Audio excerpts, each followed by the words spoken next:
The government crackdown on genetic testing company 23andme. The FDA says the Google-backed company has to stop selling those at-home kits that claim to tell you if you're at risk of developing certain diseases. ABC's Bianca Golodriga was tested herself, and she brings us the story. You're 3% East Asian. Oprah's done it. John Legend, too. This is crazy. Even Kevin Bacon used it. Wow. No, not to play 6 degrees of Kevin Bacon, but to prove it through genetic testing, a way to determine heritage and unearth potential genetic medical risks. The online genetic testing company 23andme brought the formerly expensive procedure to the masses with its $99 home saliva test.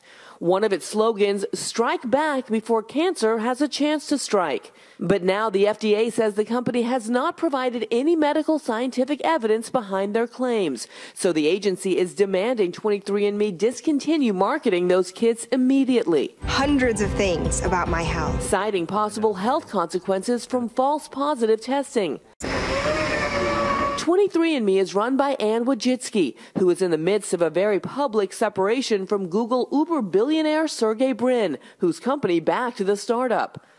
In 2009, I sat down with Ann, and she told me the company's at-home tests would prove if you were at risk for as many as 250 different conditions, from lactose intolerance to Parkinson's. I'm really focused also on the prevention. A spokesperson for 23andme tells ABC, quote, "Our relationship with the FDA is extremely important to us, and we are committed to fully engaging with them to address their concerns."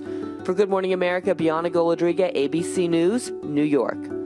We're going to bring in now ABC News Chief Health and Medical Editor, Dr. Richard Besser. And Rich, I know you have great concerns about these kits. What are they? I do. It's one thing to use a kit to find out about your ancestors or your risk of going bald.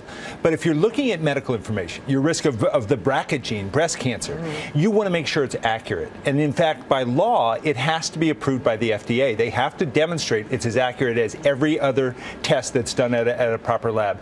FDA says none of the home test kits have gone through that, and none of them have been approved. Right now, the best way to know your risk, for something like BRCA, you get a formal test. But other things you want to know about your family history, find out what diseases ran in your family. Have that, and it's about to be Thanksgiving. That's Family's going to be around the table. Sit down, have ask that those conversation. questions. Have that conversation. I know you also want to talk about something else. What's called the Plan B early contraceptive pill. Yeah, this is really important. The European manufacturer of that pill yesterday said they want to change their label to indicate that the pill does not work in any woman who's greater than 176 pounds. Why is that? Well, they looked at the studies to see why does it fail in some people, and they identified that weight was one of the big issues. Now, this brand of pill is not available here, but it's the same pill that's in the Plan B that's available over the counter.